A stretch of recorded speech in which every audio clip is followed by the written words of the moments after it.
गोवा में जो घटना हुई बहुत दुखद।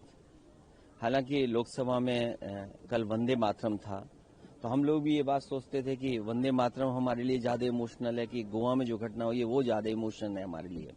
खैर, इस तरह का निग्लिजेंस, खासकर इस तरह के रेस्टोरेंट या इस तरह की जो संस्थाएं बन रही हैं, उसमें इतनी बड़ी घटना हो जाए तो जिम्मेदार सरकार और जो नियम बने हैं वो है जिम्मेदार।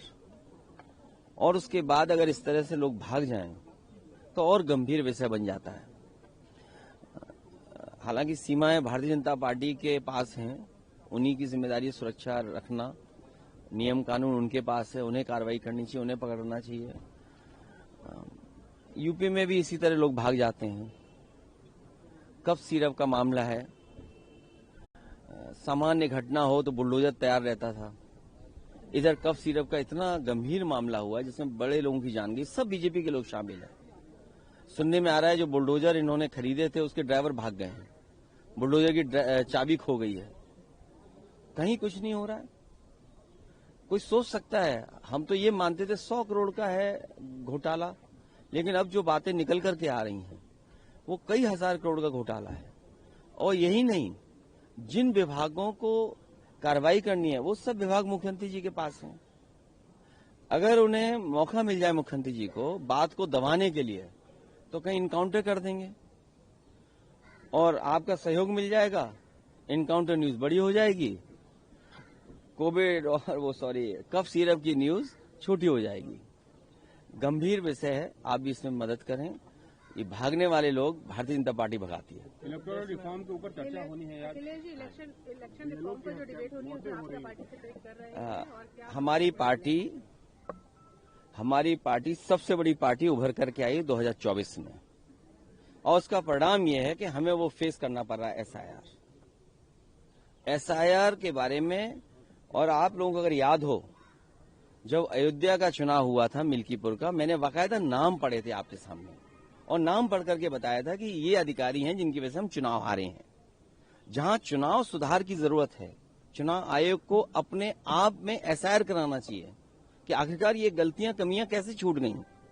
तो अभी असली एसआईआर अगर किसी का होने की जरूरत है तो वो चुनाव आयोग की खुद है। डिफॉर्म कैसे हो गया? डिफॉर्म किसके कारण हुआ? क्या अपॉइंटमेंट में गलतियां हुई हैं या जो लोग उसमें बैठे हैं वो निष्पक्ष नहीं हैं? उसी के कारण हमें डिफॉर्म का फिर रिफॉर्म लाना पड़ रहा है। आखिरकार ये कमियां कहां से आई?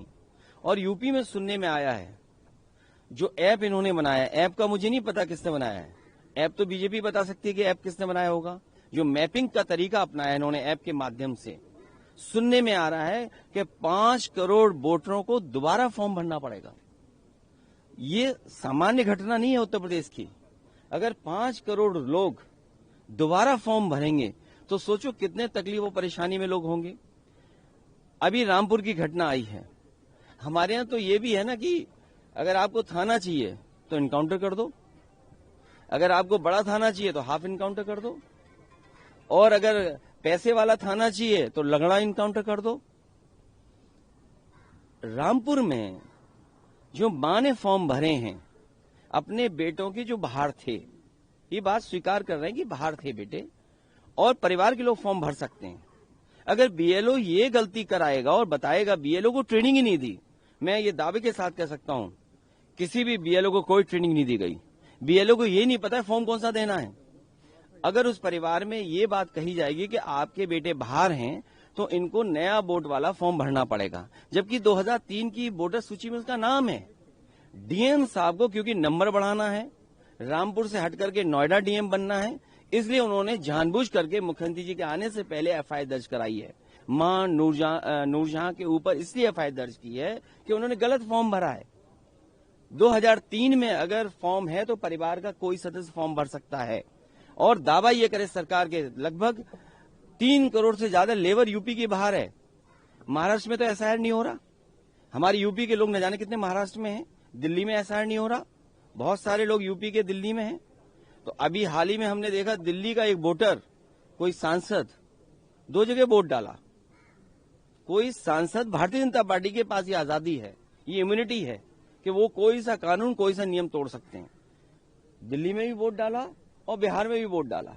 अब यूपी के लोग बिहार में तो हैं ही हैं, यूपी के लोग यहाँ भी हैं, दिल्ली में, बम्बई में है, गुजरात में है। चलो गुजरात में तो एसआईआर हो रहा है, मुंबई में जो बड़े पैमाने पर हमारे लोग रह रहे हैं उनका वोट कैसे बनेगा? तो ये जानबूझ करके जो रामपुर की घटना है बनाई गई है और प्रचार करने के लिए कि मुसलमान हैं, इनको थोड़ा डरा दो, धमका दो। ये एसआईआर नहीं है, ये एसआईआर के बहाने एनसीआर हो रहा है, एनआरसी हो रहा है। और एनआरसी इसलिए कर रहे हैं कि मुख्यमंत्री जी कह रहे हैं हम डिटेंशन कैंप बना रहे हैं, इसमें घुसपैठियां हैं, हम उनको बंद करेंगे। तो ये सोची समझी रणनीति के तहत नाम निकालना, एफआईआर दर्ज कराना, डिटेंशन सेंटर की बात करना, घुसपैठियों की बात करना, केवल डराने का काम हो रहा है।